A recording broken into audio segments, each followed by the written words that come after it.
మామీ make over అని ఒక procedure ఉంటుంది. మమ్మీ మేక్ ఓవరా? చాలా కొత్తగా ఉంది విననీకి. లేదండి, చాలా ఫేమస్ టర్మ్ ఇది. మామీ మేక్ ఓవర్ అంటే డెలివరీ అయినాక ఒక విమెన్లో అయ్యే ప్రతి బాడీ చేంజ్ని వీలైనంత వరకు నార్మల్ స్టేట్కి తీసుకురావడం. లైక్ డెలివరీ అయినాక బ్రెస్ట్ సాగ్ ఉంటుంది, సో అది లిఫ్ట్ చేయొచ్చు, బ్రెస్ట్ని పైకి మళ్ళీ రీపొజిషన్ చేయొచ్చు వాటి ప్లేస్కి, ఆర్ ఫ్యాట్ ఫిల్ చేస్తాం. పొట్ట అంతా లూజ్ అయిపోతుంది. అందరు పొట్టలు రికవర్ కావు హెల్దీగా. కొంతమంది, చాలామంది సెకండ్ డెలివరీస్ తర్వాత అయితే స్కిన్ ఒకటే కాదు, మజిల్ అంతా ల్యాక్స్ అయిపోతుంది. సో ఇలా అయింది అయితే ఏంటి, నేను ఎందుకు వదిలేయచ్చు కదా అని అనుకుంటే, అలా ల్యాక్స్ మజిల్ ఉన్నప్పుడు బాడీ షేపే మారిపోతుంది. మనం నుంచున్నప్పుడు సెంటర్ ఆఫ్ గ్రావిటీ మారిపోతుంది బాడీకి, అండ్ వాళ్ళకి బ్యాక్ పెయిన్ స్టార్ట్ అవుతాయి. ఈవెన్చువలీ కోర్ స్ట్రెంగ్త్ అంటాం మనం, ఆ కోర్ స్ట్రెంగ్త్ మళ్ళీ రీగెయిన్ చేయాలి. మళ్ళీ చెప్పిన వెజైనల్ లాక్సిటీ, ఇవన్నీ ఒకేసారి అంటే ఒక 1-2 సెషన్స్లో కవర్ చేసేస్తే దాన్ని మామీ మేక్ ఓవర్ అంటాం. సో ఆల్మోస్ట్ మమ్మీని ప్రీ ప్రెగ్నెన్సీ స్టేట్కి తీసుకొచ్చేస్తాం. అలా ఎంతమంది వచ్చారండి మీ దగ్గర? చాలా కామన్గా వస్తుంటారు. మామీ మేకవర్లో అందరూ అన్ని ప్రొసీజర్స్ పిక్ చేసుకోరు, ఒక కస్టమైజేషన్ ఒక్కొక్కళ్ళు ఒక్కొక్క. కొంతమందికి స్కిన్ చేంజెస్ అవుతాయి మామీ ప్రెగ్నెన్సీలో, అది కూడా మేము మామీ మేకవర్ కిందకే ఇంక్లూడ్ చేస్తాం.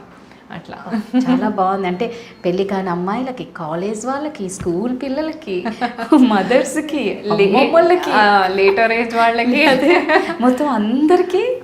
అదే ఈస్థెటిక్స్ అనగానే అందరూ ఫస్ట్ ఎందుకు ఊరుకో అనడమే మన కమ్యూనిటీలో. బట్ ఇప్పుడు అట్లా లేదులేండి, అవేర్నెస్ ఉంది, చాలా ఉంది.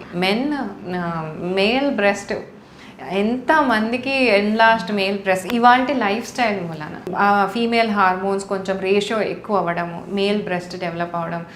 20-22 year old బాయ్స్ ఇంట్లో చెప్పుకోలేరు పాపం, చాలా మదన పడతారు. చిన్న సర్జరీ, అదైతే ½ an hour సర్జరీ చేసేస్తే వాళ్ళ కాన్ఫిడెన్స్ బూస్ట్ అయిపోతుంది. వాళ్ళు ఒక్కరు వచ్చినప్పుడు మీరు చేసేస్తారు? చెయ్యమండి, 90% అసలు మేము అంటే మేజర్ అయినా కూడా, మైనర్ని అయితే అసలు ఎలా కూడా చేయం వితౌట్ పేరెంట్స్ కన్సల్టేషన్కి.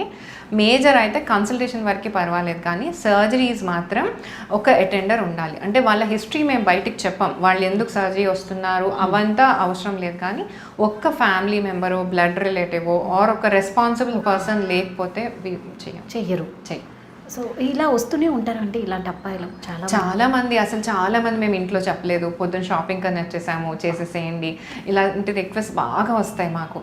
కానీ ఐడియల్ సినారియోస్లో ఏమవుతుందంటే ఎనస్థీషియా ఇచ్చాక వీళ్ళు స్పృహలో ఉండరు. మేము పేషెంట్ తరపున ఏమైనా డెసిషన్ తీసుకోవాలంటే ఒక రెస్పాన్సిబుల్ పర్సన్ ఉండాలి. అలాంటి రిస్క్స్ నాట్ లీగల్ ఆల్సో చేయకూడదు. ఓకే. సో ఇది వీళ్ళు సర్జరీ ఇందా మీరు అన్నారు షాపింగ్ అని చెప్పి వచ్చి అంత తొందరగా అయిపోతుంది? చాలా ప్లాస్టిక్ ఇప్పుడు చిన్న చిన్న ప్రొసీజర్స్ ఉన్నాయి అనుకోండి, బ్రెస్ట్ అప్పుడప్పుడు చిన్న లిఫ్ట్ ఉంది చేసేయచ్చు, అలా అంతే. కాకపోతే మీరు అన్నట్టు రెస్పాన్సిబిలిటీ ఒకటి తీసుకోవాలి, వెరీ ఇంపార్టెంట్. అదే ఇప్పుడు ఆర్మ్ లైపోసక్షన్ ఉంది, ఇదైతే మొత్తం మత్తు కూడా అవసరం లేదు, ఇక్కడ వరకు మత్తిచ్చి చేసేయచ్చు. Patient almost 3-4 hours back to normal. Okay, back to normal లేసేస్తారు అంతే. సో వాళ్ళు అలా వచ్చి మార్నింగ్ వచ్చి ఈవినింగ్ చేసేసుకోవచ్చు.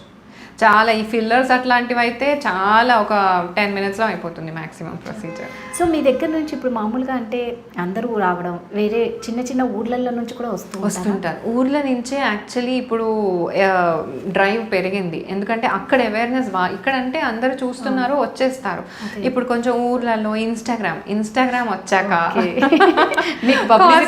సర్జరీ అసలు నేను అదే చెప్తాను, ప్లాస్టిక్ సర్జరీలో పక్క సర్జన్ గ్రో అవుతున్నారని భయం లేదు, because it's all awareness. First మన వాళ్ళకి అవేర్నెస్ లేదు, సో ఎంత అవేర్నెస్ అయితే అంత ఓవరాల్గా డిపార్ట్మెంట్ పెరుగుతుంది.